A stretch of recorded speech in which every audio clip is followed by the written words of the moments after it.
Boa noite, amigos do Joana de Ângeles. Estamos aqui mais uma vez para fazer uma preleção do Evangelho, segundo o Espiritismo. E o tema de hoje vai ser o suicídio e a loucura. Está no capítulo 5 do Evangelho, do item 14 até o item 17. Então, para a gente iniciar essa preleção de hoje, nós vamos convidando os nossos amigos a fecharem os olhos, elevarem o pensamento até Deus, até o nosso Mestre Jesus, e dizendo: Pai nosso que estás no céu, santificado seja o vosso nome, venha a nós o vosso reino, e seja feita a vossa vontade, assim na terra como no céu. O pão nosso de cada dia nos dai hoje, perdoai as nossas ofensas, assim como nós perdoamos aqueles que nos têm ofendido. Graças a Deus. Então o tema de hoje é suicídio e loucura. Então, para a gente iniciar, a gente vai abordar primeiro, são duas etapas, dessa preleção. Então nós vamos falar primeiro sobre a loucura, Então o Evangelho, ele aborda assim, de forma sucinta, não se aprofunda, porque já entra numa questão mais psiquiatra, mais da parte médica, mas nós vamos abordar conforme a nossa doutrina espírita, a visão espírita desses dois temas, que é para a gente poder entender como é que a doutrina espírita lida com essas questões.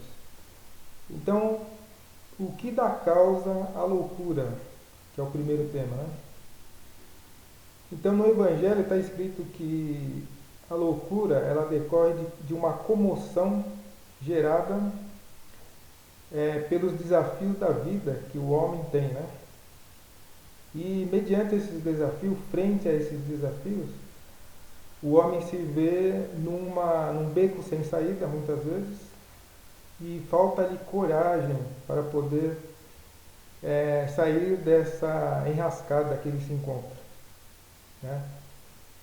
Denota uma fraqueza, uma falta de orientação, às vezes espiritual ou psicológica.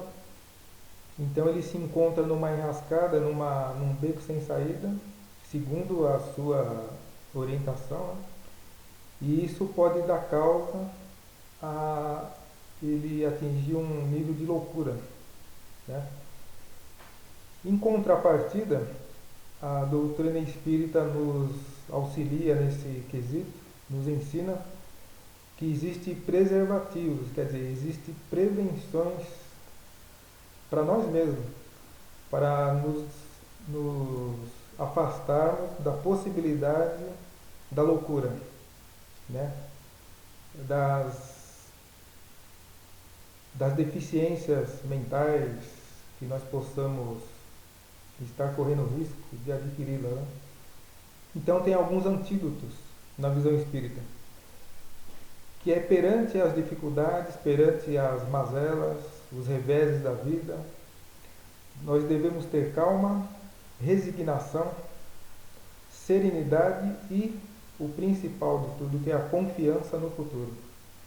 Porque sem a confiança no futuro, sem a fé no futuro, nós vamos achar que está tudo perdido em nossa vida, diante de um problema que às vezes se apresenta pequeno, mas diante do desespero, da falta de visão dessa solução, nós vamos pensar que está tudo acabado, tudo terminado, e aquilo vai sendo uma somatória em nossa mente, em nossa cabeça, que pode causar um conflito muito grande dentro de nós, e nós podemos atingir a condição de loucura.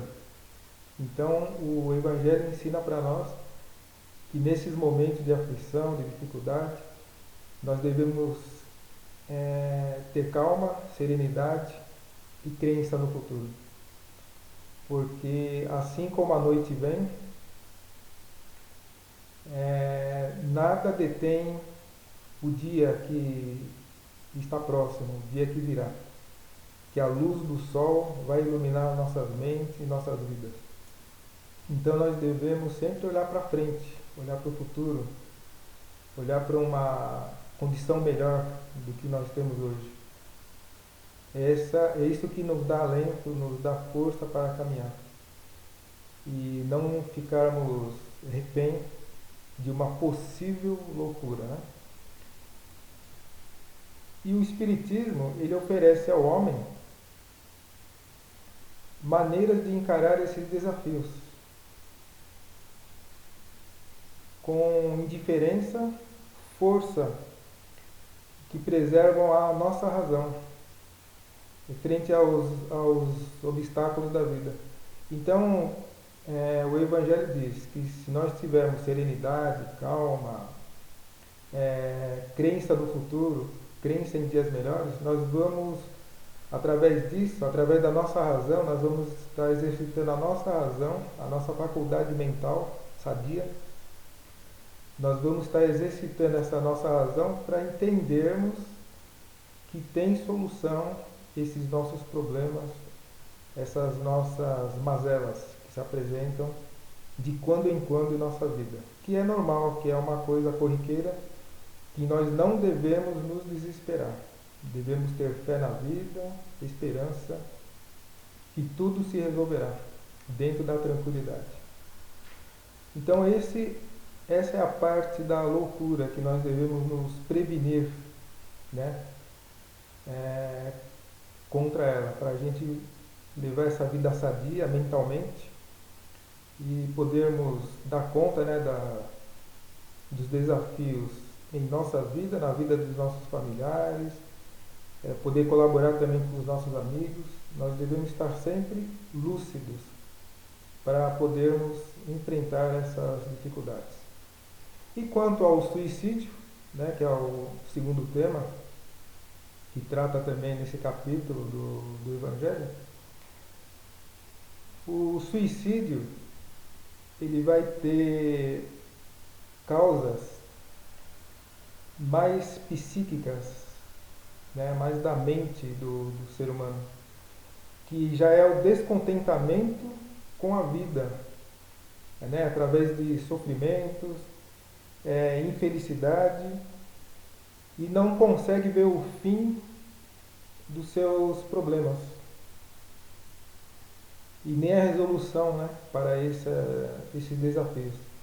Então, quando a pessoa não vê uma luz no fim do túnel, não vê uma solução para os seus problemas, além daquele problema que nós tratamos antes, da loucura, isso também pode desencadear em ideias suicidas, né? Uma coisa leva a outra.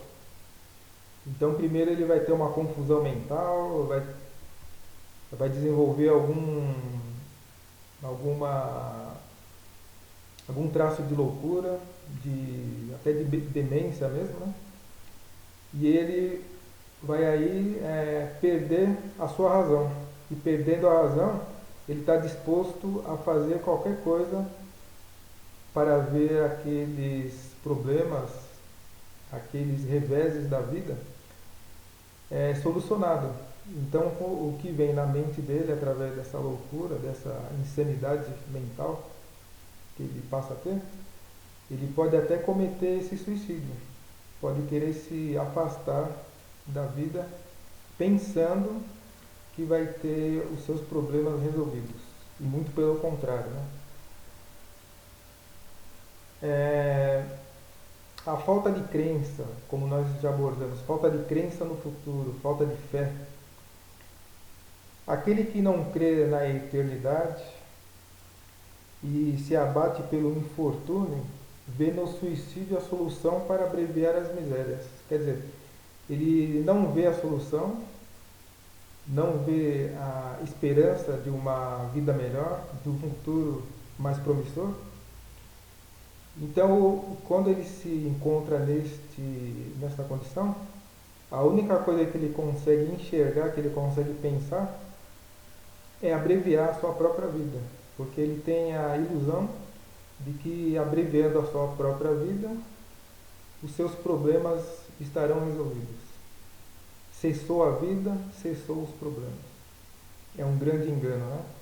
O suicida, ele comete um grande engano praticando esta insanidade, que é tirar a sua própria vida. E o que o Espiritismo nos traz para a resolução desses problemas? O Espiritismo, ele nos traz a certeza de que a dúvida não existe, né? Essa dúvida no futuro, a dúvida no porvir, não existe. A nossa visão passa a ser modificada com a doutrina espírita. Então nós passamos a crer que a existência se prolonga além do túmulo, né? O espírito não morre, o espírito é imortal. Então a morte, nós aprendemos com o Espiritismo que a morte não existe, né? Então é um ledo engano do suicida querer resolver seus problemas, né? Seus problemas que às vezes não são tão grandes assim, mas na cabeça dele passa a ser. Ele faz de um problema pequeno um problema insolúvel, muito grande. Então ele vê no suicídio a sua saída, a sua resolução para esses problemas que em sua mente é insolúvel. E o Espiritismo vem nos dar esse recado, esse ensinamento, que é a ilusão, pois a morte não existe. A existência, ela se prolonga indefinidamente além do túmulo, né? É essa questão que nós temos que colocar para resgatarmos muitos e muitos irmãos nossos com ideias suicidas. Dizer para eles, orientar que a morte não existe, que a vida se prolonga, né? Além desta vida material e além do túmulo. O Espiritismo nos mostra a situação infeliz dos suicidas. E onde nós encontramos esse ensinamento? No livro O Céu e o Inferno, também de Allan Kardec. Neste livro, que faz parte dos 5, livro da codificação de Allan Kardec, O Céu e o Inferno, ele nos traz notícias, né, relato dos próprios espíritos desencarnados, que alguns deles cometeram suicídio, né? E eles vão nos trazer essas notícias, esses arrependimentos, essa realidade que eles encontram do outro lado da vida, que eles não morreram. Eles ilusoriamente praticaram o suicídio, pensando que estariam resolvendo seus problemas, suas mazelas, e pelo contrário, eles viram que a vida continua, eles continuam vivos, mas eles adquiriram uma responsabilidade muito grande com esse ato insano, né? Ato impensado. Eles não foram procurar ajuda, tiveram sua mente bloqueada pelo desespero, pela insanidade. E dentro dessa loucura, dentro dessa insanidade, chegaram ao ápice, né, da loucura e chegaram a cometer o suicídio, enganosamente pensando que a partir daí todos os seus problemas estariam cessados, estariam resolvidos. Então no Evangelho, a doutrina espírita nos ensina que ninguém viola impunemente a lei de Deus. Porque se Deus criou o nosso espírito e nos deu a vida para nós evoluirmos, nós não podemos violar essa lei de Deus. A nossa vida, a nossa energia só vai se extinguir quando chegar a hora, quando o nosso fluido vital estiver cessado. Nós não temos esse direito de cessar a vida que Deus nos deu. A nossa vida é sagrada, pois ela vai servir para evoluirmos espiritualmente. O suicida tem um resultado oposto ao que ele espera. Quer dizer, o suicida espera tirar a sua própria vida e daí solucionar os seus problemas. Só que o que ele vai encontrar do outro lado é um resultado oposto do que ele esperava. Ele se liberta do mal que ele pensa, esse mal que é algum problema que ele está vivenciando na matéria, problemas, adversidades, desafios, ele tem tudo isso como mal, então ele quer eliminar o mal, praticando o suicídio.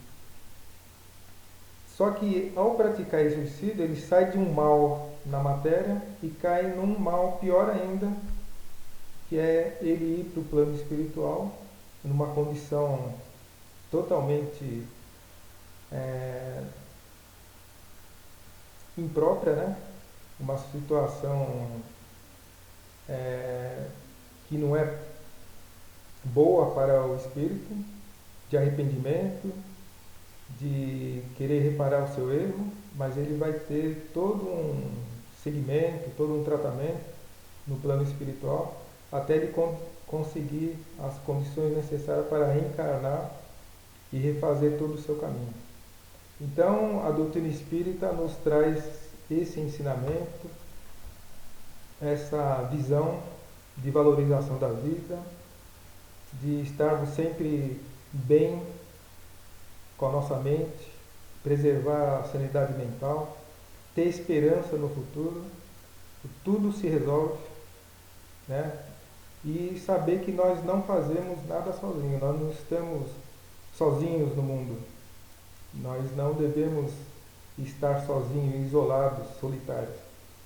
Nós devemos sempre contar com a ajuda, com a colaboração dos nossos irmãos, nossos familiares, nossos amigos, aqueles que nos querem bem, que estão sempre conosco.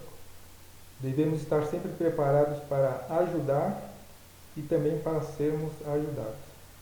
E nada melhor que a doutrina espírita, estudar os livros de Allan Kardec, especialmente o Evangelho, Livro dos Espíritos, e neste caso que a gente está abordando também o livro Céu e Inferno, que vai trazer notícias assim terríveis de arrependimentos de espíritos e irmãos que cometeram esse engano. Então é esse recado que a gente quer deixar para os irmãos, para os simpatizantes do Joana de Ângeles, para que preservem sua sanidade mental, preservem a sua razão, né? Através da razão, através do nosso raciocínio lógico, nós vamos ter condições de resolver os nossos problemas. Então é este recado, esperamos que todos fiquem em paz, fiquem serenos, fiquem com Deus, e vamos acompanhando a oração de encerramento. Pai nosso que estás no céu, santificado seja o vosso nome, venha a nós o vosso reino, e seja feita a vossa vontade, assim na terra como no céu. O pão nosso de cada dia nos dai hoje, perdoai as nossas ofensas, assim como nós perdoamos aqueles que nos têm ofendido. Não nos deixeis cair em tentação, mas livrai-nos de todo mal, que assim seja, graças a Deus. Boa noite.